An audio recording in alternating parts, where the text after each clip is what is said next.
Bienvenidas y bienvenidos. Hoy nos sumergimos en la complejísima historia de Irán, esa nación clave entre Oriente y Occidente. Tenemos extractos de un vídeo de YouTube que, bueno, recorre siglos de historia, imperios, revoluciones, influencias externas.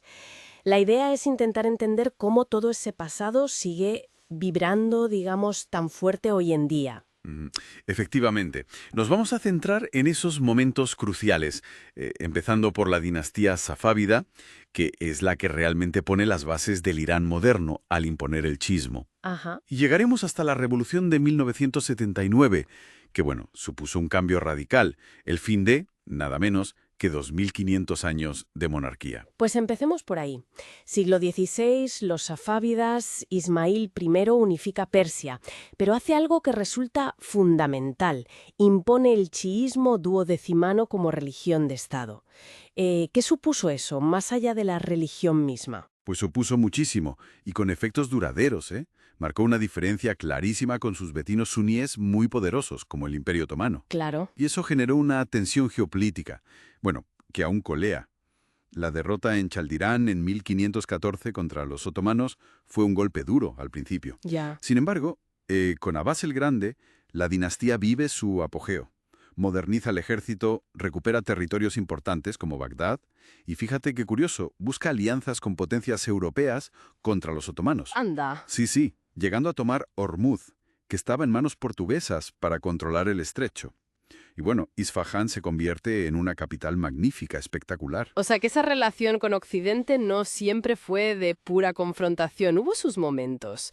Pero ese esplendor no duró para siempre, ¿no? Pues no, después de Abbas empezaron las luchas internas por la sucesión, el poder de los ulemas, los clérigos, los eruditos religiosos aumentó muchísimo. Mm. Y las presiones externas, sobre todo de Rusia y de los afganos, pues acabaron llevando al colapso de los safávidas, allá por 1722. Y después, un periodo más inestable, entiendo. Sí, un periodo inestable con figuras como Nader Shah, que fue un conquistador militar brillante, pero su reinado fue corto. Y luego Karim Khan Sand. Ah, sí. Él es interesante porque permitió a la Compañía Británica de las Indias Orientales establecerse en Bushehr en 1763, y ahí empieza a asomar la influencia británica de forma más clara. Y esa influencia, claro, se vuelve ya determinante con la siguiente dinastía, los Qajar, ¿verdad? Desde finales del 18 hasta 1925. Se habla mucho de debilidad, de pérdidas territoriales frente a Rusia. Y frente a Gran Bretaña, no lo olvidemos. Es que Persia quedó atrapada justo en medio del Gran Juego. El famoso Gran Juego, sí. Esa lucha tremenda entre Rusia y Gran Bretaña por el control de Asia Central. Y esa debilidad persa se tradujo pues en una serie de concesiones económicas muy humillantes para el país. ¿Como cuáles, por ejemplo? Pues mira, control británico de infraestructuras, la banca, el monopolio del tabaco, que esto, ojo, provocó una revuelta popular enorme en 1891, liderada por el clero.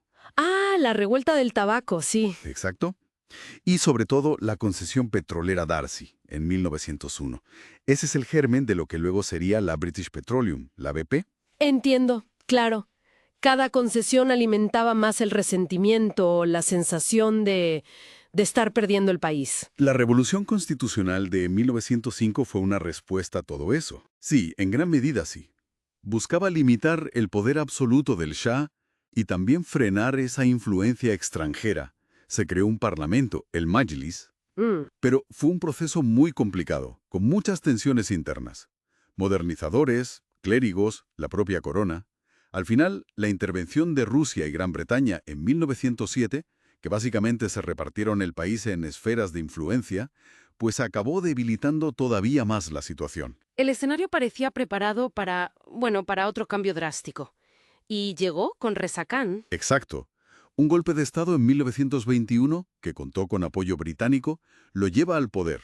Se corona como Reza Shah Pahlavi en 1925. La dinastía Pahlavi. Eso es. E inicia una modernización muy autoritaria. A la fuerza, digamos. Infraestructuras, educación laica, incluso cambió el nombre del país a Irán en 1934. Pero todo con mucha represión política. Y su final llegó con la Segunda Guerra Mundial, ¿no? Sí, su cierta simpatía por Alemania le costó cara. Los aliados, Gran Bretaña y la URSS, invadieron el país y lo forzaron a abdicar en su hijo, Mohammad Reza Pahlavi. ¿Y con el hijo? Otra vez la tensión por el petróleo vuelve a estallar. Y aquí entra una figura clave, Mossadegh. Mohammad Mossadegh, ¿sí? Primer ministro elegido democráticamente. En 1951 hace algo que fue inmensamente popular. Nacionaliza la industria petrolera, que estaba controlada por los británicos. Un desafío directo. Totalmente.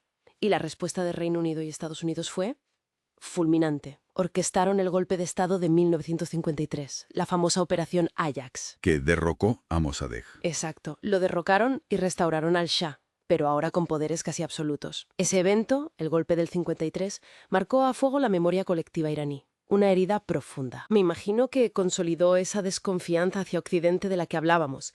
¿Y cómo fue el régimen del Shah después de ese golpe? Pues todavía más autocrático. Fuertemente alineado con Estados Unidos, muy represivo a través de la SAVAK, su policía secreta, que era temidísima. Impulsó la llamada Revolución Blanca, que eran reformas hechas desde arriba. Modernizaron algunas cosas del país, sí, pero sin libertades políticas y alienando a sectores muy tradicionales y religiosos. Y ahí la oposición empezó a crecer. Empezó a crecer y a unirse en torno a una figura que estaba en el exilio, el ayatolá Jomeini. Hasta que finalmente todo estalló en 1979. Sí, protestas masivas que obligaron al Shah a irse del país en enero. En febrero, el regreso triunfal de Jomeini. Y poco después, un referéndum que estableció la República Islámica. Jomeini como líder supremo. El fin de la monarquía. Una ruptura radical con todo lo anterior. Totalmente. Una ruptura marcada además por eventos como la crisis de los rehenes en la Embajada de Estados Unidos, la larguísima y sangrienta guerra contra Irak. Y que nos lleva al Irán actual, con su sistema teocrático, la Guardia Revolucionaria, el programa nuclear, las tensiones geopolíticas. Todo eso es heredero directo de esa revolución. Sin ninguna duda. Hemos visto, creo, cómo esa identidad chií que forjaron los safávidas, la experiencia tan traumática con la injerencia extranjera bajo los Qajar y los Pahlavi, y el rechazo a ese modelo occidentalizado que representaba el último Shah, Sí. pues todo eso confluyó en la revolución islámica. Son claves fundamentales para entender muchas de las complejidades de hoy. Queda clarísimo que para entender Irán hoy hay que mirar muy atrás. Las fuentes que hemos usado nos han guiado bien por esa trayectoria tan llena de giros. Y bueno, quizá una última reflexión para quien nos escucha. Irán ha sido imperio, ha sido objeto del juego de grandes potencias, fue una monarquía modernizadora y autoritaria, y ahora es una república teocrática. Ante los desafíos actuales, internos y externos, ¿qué forma tomará el siguiente capítulo de su historia? Una historia milenaria y, desde luego, muy resiliente. Una pregunta que sin duda queda abierta.